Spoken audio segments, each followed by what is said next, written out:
Vocês lembram de Buckshot Roulette?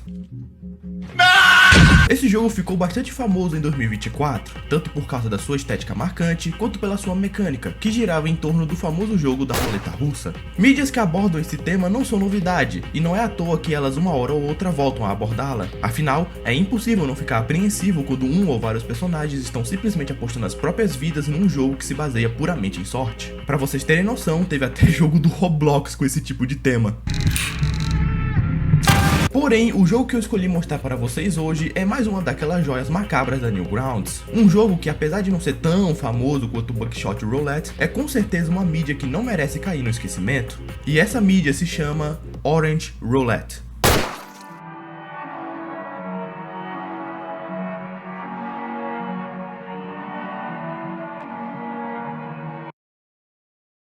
Em 29 de maio de 2012, um jogo em flash chamado Orange Roulette foi publicado na Newgrounds, GameJolt e Android. Infelizmente, a versão de celular foi removida por motivos desconhecidos 2 anos depois, em 2014. Orange Roulette é um jogo curto e obscuro que se baseia no antigo e macabro jogo chamado Roleta Russa, que só poderia ter surgido na Rússia, obviamente, né? Para quem nunca ouviu falar de Roleta Russa, eu irei explicar da maneira mais breve e fácil de entender possível. Deixando bem claro que essa explicação possui propósito meramente educativo. Nunca jogue em roleta russa nem nada que ponha sua vida em risco, nem que seja por dinheiro. Se for apostar, jogue seu dinheiro no Tigrinho ou no meu LivePix, que sempre está na descrição. A ideia por trás da roleta russa é tão simples quanto perigosa. 2 ou mais pessoas, sendo obrigadas ou não, se reúnem em volta de um Esse terá em seu tambor apenas uma bala em um dos 6 espaços disponíveis, enquanto os outros 5 estarão vazios. O primeiro a começar terá que colocar o na própria cabeça e puxar o gatilho. Caso o disparo não ocorra, a arma será passada para a próxima pessoa e o processo se repetirá até a bala ser disparada. Conforme o jogo avança, as chances de a bala ser disparada aumentam, já que os espaços vazios diminuem, ocasionando uma hora ou outra na morte de um dos participantes. Ou seja, a roleta russa é um jogo que não só brinca com sua vida, mas também com seu destino, com a recompensa aqui sendo apenas sair vivo. A questão que Orange Roulette traz à mesa é a seguinte: e se os participantes estiverem sendo obrigados a jogar?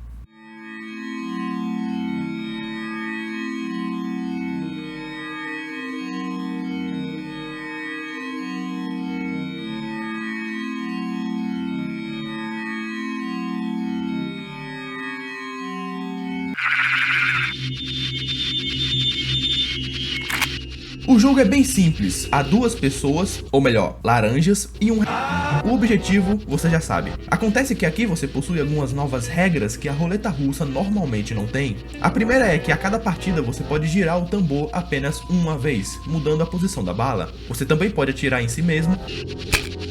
E você também pode atirar no oponente, porém caso o tiro não seja disparado, você será obrigado a atirar em si mesmo, gastando 2 espaços do O nosso primeiro oponente parece estar tão incomodado quanto o protagonista, e ele não parece ser uma pessoa má, muito pelo contrário, mas como estamos falando de roleta russa, só pode haver apenas um vencedor.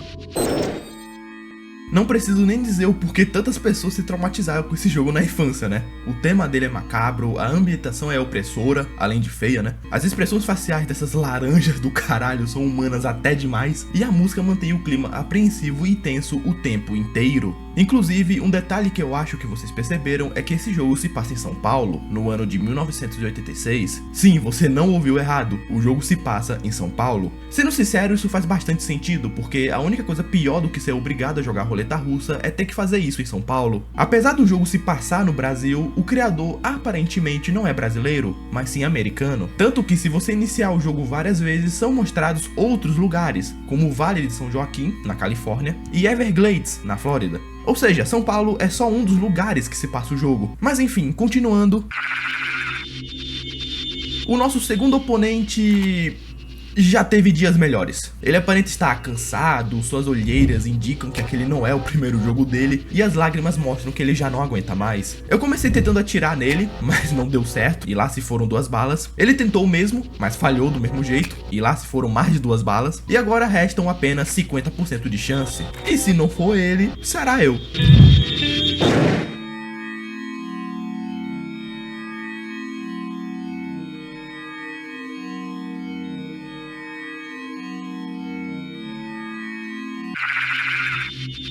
O terceiro oponente já é muito diferente do segundo. Aqui não só ele parece mais indiferente ao que está acontecendo, mas também ele parece apreciar toda essa situação. Olha a cara do filho da puta quando ele mira pra gente. Essa partida foi tensa porque a bala não era disparada nunca e a cada tiro não disparado, o cenário ficava cada vez mais corrompido. Não obstante, o cara ainda girou o tambor, o que bagunçou totalmente o cálculo mental que eu tava fazendo. Eu não sei como alguém pode ser arrogante até num jogo desse tipo, mas uma coisa é clara, a arrogância nunca vai te salvar de um jogo que se baseia puramente em sorte.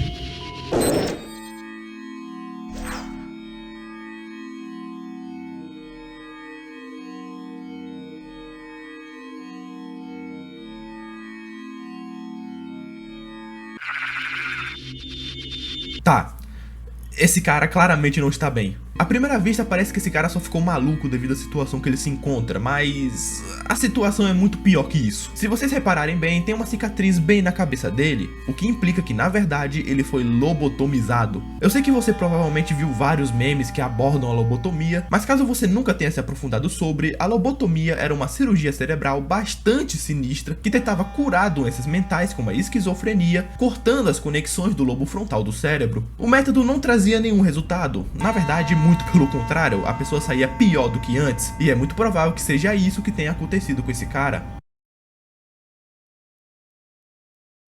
Mas como o jogo é jogo, o passado de ninguém importa aqui, né?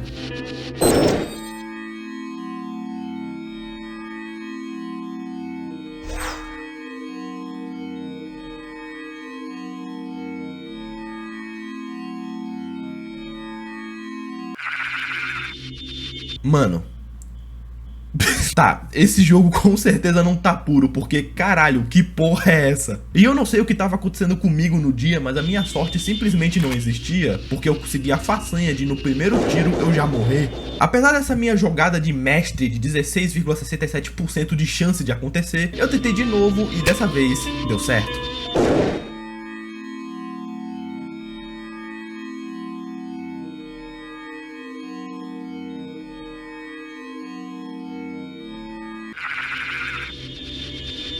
E chegamos no nosso último oponente. O cenário está totalmente corrompido e o jogo está finalmente no seu clímax. E eu não sei se vocês perceberam, mas toda vez que ganhamos, o rosto que o protagonista faz não é de alívio, mas sim de tristeza, o que mostra que a gente nunca ganha, apenas sobrevive. Apesar disso, todo jogo precisa acabar uma hora ou outra.